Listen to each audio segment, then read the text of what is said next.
After what has been a pretty terrible year for most folks, I gotta say, it's nice to be able to kick back and watch two colossal monsters beat each other up for our amusement. It's almost like living vicariously and taking out aggression through mindless violence, and every punch is a cathartic release.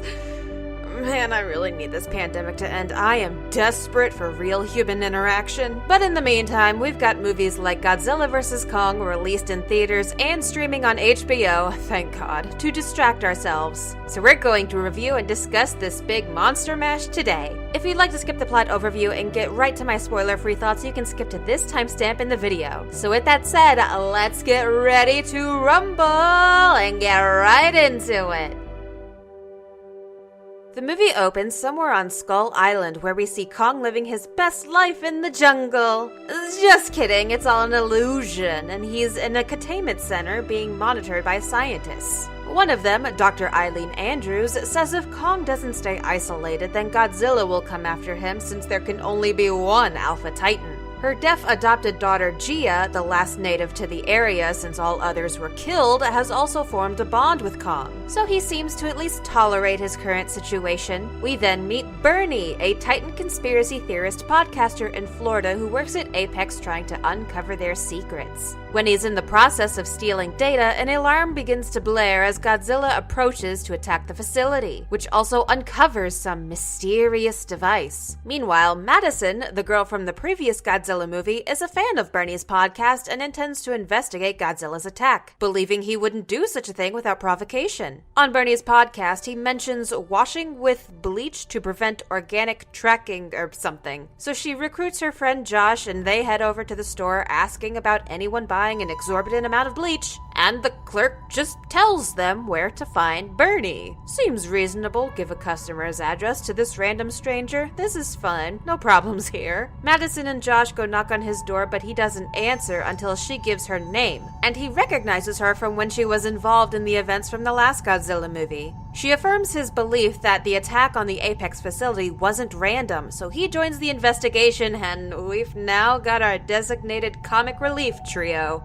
Still not done with the character introductions yet, because we see the CEO of Apex, Walter Simmons, meet with Nathan Lind, a university professor who publicized the theory about Hollow Earth where the Titans originated. Walter confirms Hollow Earth does exist, even though that was a thing in the last movie already, and he wants to harness its power source to fight Godzilla. Nathan initially declines, since his brother died on an expedition to Hollow Earth because of some reverse gravity fuckery. I'm not a scientist, okay? Cut me some slack here. But Walter assures him it will be safe since they've developed specialized crafts to withstand the gravity fuckery. Nathan meets with Eileen, asking her to allow Kong to lead them to Hollow Earth from an outpost in Antarctica. She reluctantly agrees, though Gia is sad Kong will be taken from his home. He is strapped to a ship led by the US Navy, and they all set off for Antarctica, accompanied by Maya Simmons, daughter of Walter, sent to lead the expedition on his behalf. They make it a point to navigate around Godzilla's territory, but anticipate a fight if the two Titans should ever encounter one another. You don't have to remind us all the time, we know they're going to battle. It is literally the title of the movie. Kong starts to get antsy, but Gia goes to comfort him and he communicates to her through sign language, something Eileen hadn't seen before, and she's amazed since she had been trying to communicate with Kong for a long time but assumed he didn't understand. Later, the ship begins to shake and Godzilla is approaching, despite the fleet staying out of his territory. They debate releasing Kong so he can protect himself and the humans, but it's too late. Godzilla rams through the fleet, a far cry from the first movie where he made a point to carefully avoid them. The main ship restraining Kong gets flipped and begins to flood, but Nathan manages to free Kong, who uprights the ship.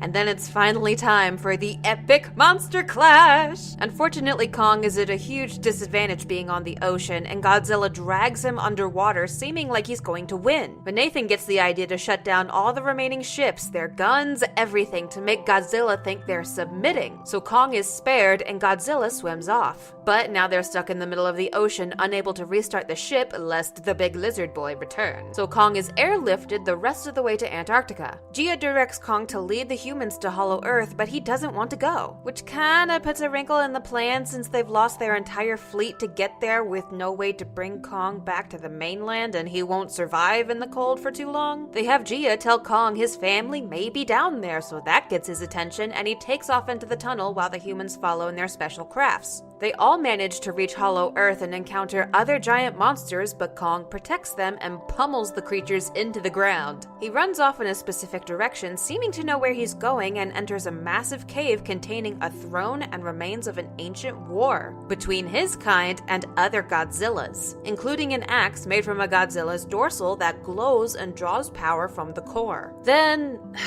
I guess it's about time we catch up with the clown crew, who make their way to the destroyed Apex building and take a hidden but not hidden elevator far underground to a secret facility, then stumble upon a super speedy monorail containing lots of creature eggs, somehow avoiding all security, and they get transported within hours all the way to Hong Kong to another Apex building. There they find Walter Simmons and Ren Serizawa, son of Dr. Serizawa from the previous 2 Godzilla movies, initiating a test of their creation, Mecha Godzilla, telepathically controlled by Ren through a neural link from the skull of Ghidorah. Although Mecha Godzilla is able to easily annihilate a smaller creature, its power gets capped out at 40%, so they're waiting on more from Hollow Earth. Madison realizes the good folks at Apex are trying to replace Godzilla, and that's why he attacked. And speak of the devil, Godzilla begins heading towards Hong Kong, and once he arrives, he uses his atomic breath on the ground to bore a hole straight to the throne chamber at Hollow Earth. Meanwhile, Maya begins collecting power samples that she declares Apex property, and it's instantly sent to the Apex people in Hong Kong somehow. I guess they send it in like an email or something, so they can replicate it and make Mechagodzilla stronger. Eileen starts to object, and the soldiers aim their guns at her, Gia, and Nathan, which obviously pisses off Kong, and the commotion causes giant bird bat things in the cave to become aggravated and attack. Maya escapes to one of the crafts, and Eileen and Gia nearly get nommed by a bird bat, but Godzilla's atomic breath reaches Hollow Earth just in time and they're saved. Maya makes the incredibly poor decision to use the craft to fire at Kong, but it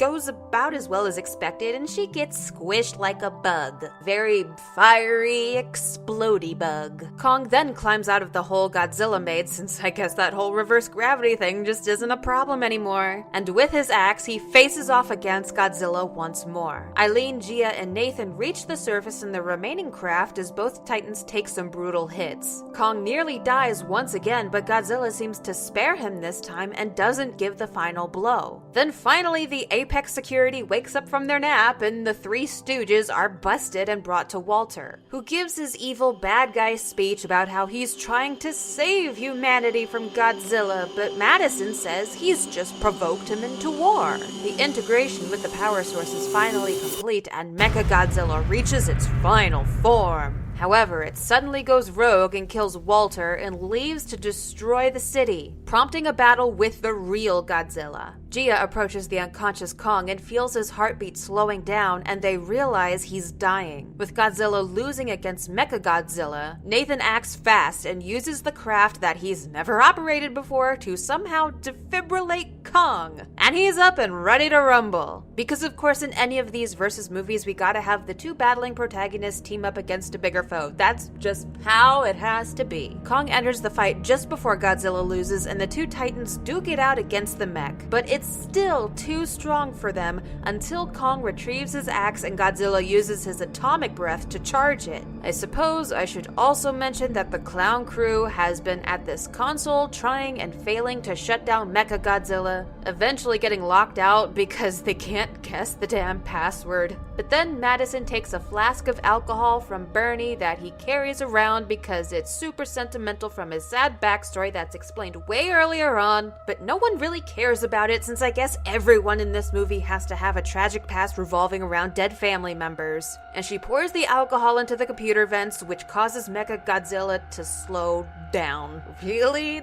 That's it? All this mega fancy technology, this epically powerful robot titan, and these useless chucklefucks who have been literally stumbling their way through the movie and contributed fuck all to the plot up until now are able to weaken the big bad mech by spilling alcohol into a computer. Oh my god. Anyway, so with that and the supercharged axe, Kong and Godzilla are finally able to defeat Mechagodzilla. Everyone is happy, families are reunited until it looks like Godzilla and Kong are about to fight each other again. But Kong drops his axe, indicating he doesn't want to fight anymore, so Godzilla leaves and Kong returns to Hollow Earth where his real home is, and his humans follow to continue monitoring him. Happy ending?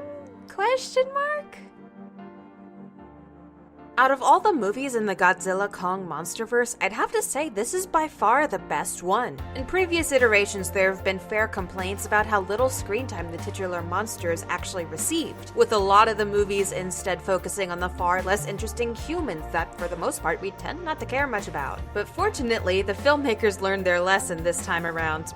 Better late than never, I guess. Though that being said, there's still a fair share of useless characters. There's a whole side plot about Madison from one of the previous movies, and she forms a trio with some people that end up being more like the Three Stooges, quite literally stumbling their way through the plot with some of the heaviest conveniences I have ever seen. And they're so damn useless. No spoilers, obviously, but for a group that gets a whole side plot, they contribute practically nothing to the story in the grand scheme of things and just act as comic relief most of the time. They could have been removed from the movie completely and it'd make almost no difference at all. In fact, I think the film would have been better off without them. It's not that there shouldn't be some downtime to fill in the gaps between the action sequences, but it just felt very low on the priority list to have it make any sort of sense. At least all the characters aren't hopeless. Ironically, one of the best ones doesn't even say a single word. The little deaf girl Gia, who has a friendship with Kong. Their bond was very well developed, and it's fascinating when we're focused on Gia because nearly all sound just fades away except for the vibrations she feels, since that's how she hears. The other characters are alright, though they're mostly just acting as narration to explain events as we're actively watching them happen. But of course, no one watches a monster movie for the boring people or side stories that create major plot holes for the rest of the series. I mean, sure, this movie isn't a masterpiece, but it certainly delivers on the fight between the titular titans. The visuals were already immensely impressive from the first Godzilla film of this series 6 years ago, and it's only gotten better. Once Godzilla and Kong start duking it out, it's so magnificent to watch, it doesn't matter that Shakespeare took a week off and the story isn't perfect. You forget about all that because big lizard and monkey epic brawl. And it's not just two giant creatures slapping at each other like two angry school children. We've already got that in the 60s version. The fights are so excellently choreographed and the cinematography is outstanding. There's some shots that are really well done, like where the camera is perched on Kong's arm as he takes a punch at Godzilla. So it's very obvious that the filmmakers, or at least the choreographers, really give a shit about this movie and not only wanting to make it fun to watch,